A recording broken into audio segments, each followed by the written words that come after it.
what I want to cover in this presentation is I want to answer the question, why do poorly fitting respirators pass respirator fit tests?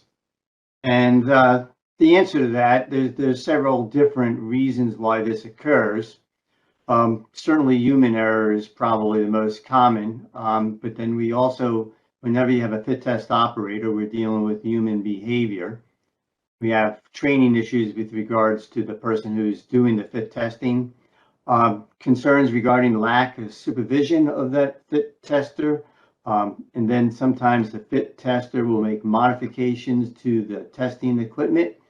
And if nobody's there to follow up to see if this is being done correctly, now we end up in a situation where respirators that don't fit well will pass respirator fit tests. And this is just a partial listing. So to begin with, I want to start off with something that I noticed in the AIHA Catalyst in the summer of 2021.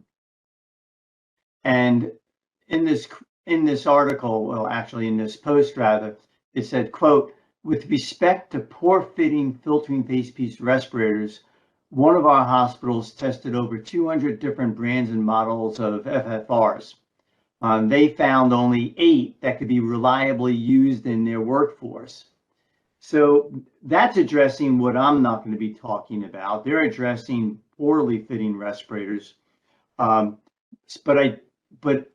we can take away an important observation here. And that observation, or my comment here, is that this means that with respect to this quote, that more than 192 brands and models were unacceptable because they primarily had unreliable fit. Yet these same models are routinely being used elsewhere. So what does this tell us about the quality of the fit testing elsewhere? And that gets to my topic, which is why are poorly fitting respirators passing the fit test? So I know there's a big emphasis. I've been contacted by a representative of OSHA. I see this elsewhere. I think even your organization is doing this, and that is to make sure that there's a respirator program and we have these checklists and everyone's making sure, emphasizing more fit testing. But in my experience, I think there's another issue. People, in my experience, are just checking off the boxes. Yeah, they did a fit test, and yeah, they did the training. But I think we need to add a couple of boxes, and that box there is, yeah, but has it been done well? Is it being done correctly? And I've tried to address some of these issues in my past newsletters, specifically in the November 2021 issue, and I've given some examples where fit testing is being done, but just not being done correctly. So whenever I do my 2-day fit testing workshops, I always bring up this question to the attendees, and that is, what does an employee think when they've been told they pass a fit test, regardless of the type of fit test? The answer to that is, this is what they're hearing. When they're told that they pass a fit test, this is what they hear, and that is, I can take this respirator and wear it in an atmosphere known to be hazardous to my health, and I'm going to be protected. That's what they hear. And if this fit test isn't being done correctly, that can put them in a potentially hazardous environment. Keep in mind that when you do a quantitative fit test on the filtering facepiece respirator, the fit test operator has to select, usually working on the inside, they have to pick a spot free of seams and any other obstructions that may prevent that probe from making a good seal. And sometimes, not on this example, but sometimes that best spot midway between the nose and the mouth isn't available, and they move too far, either to the point where if they move up, that opening, that sample probe may now be blocked by the nose. Or they may go too low, and now that sample probe may be up against the person's chin. So And if it's not touching the nose or touching the chin at the time that they install it, sometimes some of these filtering face piece respirators are made with very flexible materials. On the upper left, this is an example of what I would call a rigid cup-shaped design.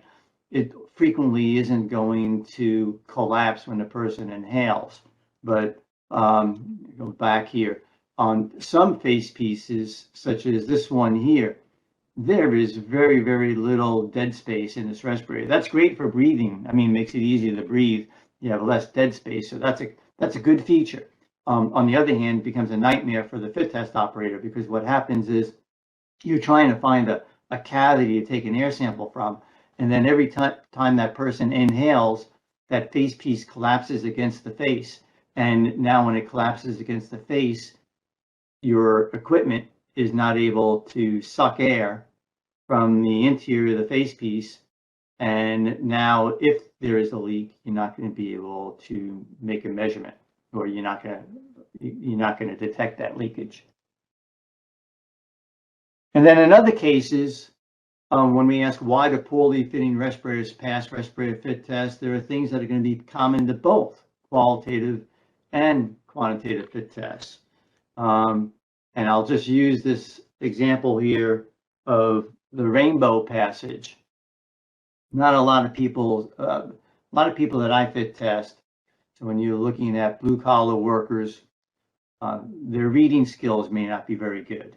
And because they're embarrassed about their reading skills, one of the things you don't want to do, in my opinion, is you don't want them to try and read something when their reading skills are unknown or they're not very good. Because what happens, here's what I might do. So I might say, when sunlight strikes raindrops in the air, they act like a prism and they form a rainbow. Well, if you were able to see me, I had to take I inhaled when I said and form a rainbow.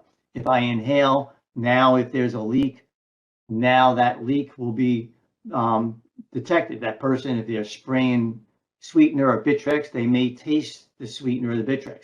If you're doing ambient aerosol, like with a Porta-Count or an AccuFit 9000, now that machine will count that particle.